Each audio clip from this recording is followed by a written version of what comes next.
It is the time to appreciate and recognize efforts such as those of the University Students African Revolutionary Front, USAF of the 1960s, the Front for National Salvation, FRONASA, of the 1970s, and indeed the events of 6 February 1981 that herald the maturity of the homegrown people's protracted struggle. Your Excellency, Tarehe Sita is therefore ring-fenced to symbolize the birth of a people's army. Over the years, commencing from 6 February 1981, the Army, together with the people of Uganda, celebrate this milestone as a way of cementing the strategic relationship between the people and their forces. And it is an occasion to remind especially all officers and militants never to forget that their survival and strength depend on the support of the population.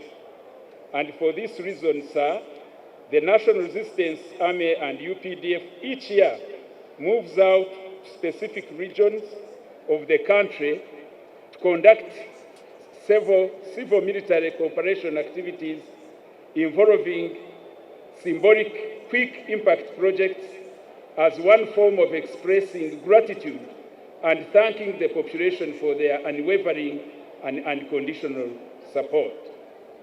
Your Excellency, the choice of Masaka region as the main focus of the 44th Tarehe Sita celebration is particularly informed by the fact that the region was a gateway for the different phases of the armed liberation struggle. In particular, Chotera, the region shares also the international border with the fraternal peoples of the United Republic of Tanzania, whose solidarity with the Ugandan revolution is unrivaled. The people of Tanzania, particularly Mwalimu Julius Nyerere, stood by Uganda during the most difficult times of dictator Idi Amin Dada. The Tanzanian people paid the ultimate price with blood during the anti-Amin wars in 1978-79. Masaka region, therefore, just like the Greater Mbarara, provided the much-needed launching ground for the ultimate liberation of the country. During the phases of the NRA struggle, not only did the fighters move through Masaka en route to attack Kabamba on 6 February 1981, but the final decisive offensive to take over Kampala in 1986 was carefully planned and executed in the Greater Masaka region.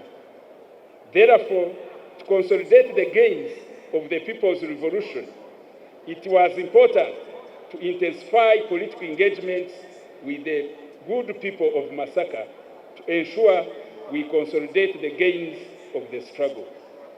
To note, Your Excellency, is the improved security and reduction of criminal acts of the unlawful elements. Therefore, the popular vigilance ought to be hailed and celebrated.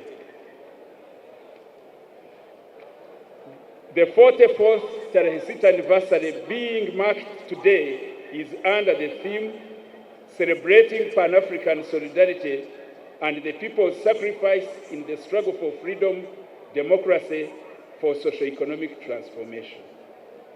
Your Excellency and our distinguished guests, today marks the climax of beehive-like activities that have characterized the Defense Forces Week countrywide. Your Excellency, much as we nationally have been focusing in Masaka, in all our units countrywide and even in the mission areas, these activities have been going on. The activities to mark the 44th UPDF Defense Forces Week commenced on the 29th January 2025 with the national launch presided over by Her Excellency Honorable Jessica Rupo, the Vice President of the Republic, at the Ministry of Defense and Veteran Affairs Headquarters. And as has been the culture, we had a keynote speech to freshen our minds about why we celebrate, and this was delivered by Major-General retired Fenehas Katirima, reflecting on the place of Masaka region in the nation-building matrix.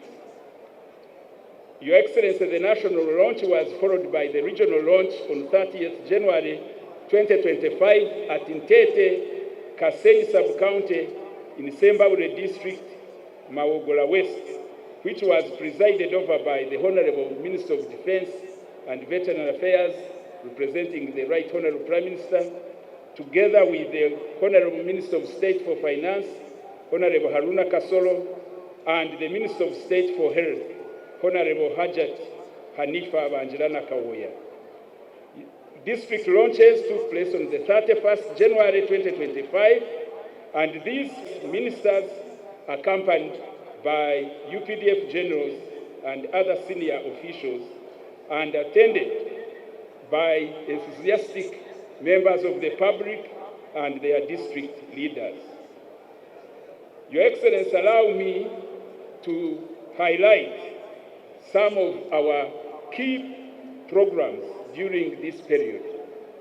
First on our engagement was political and ideological and civic activities.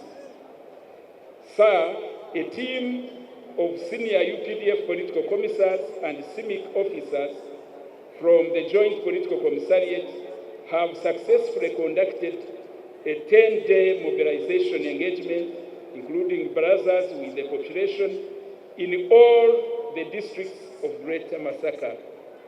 And the team, I want to once again introduce this formidable team, which was in all the districts. In Masaka district, the team was led by Colonel Nelson Maguru Ahebwa. He can salute you, sir.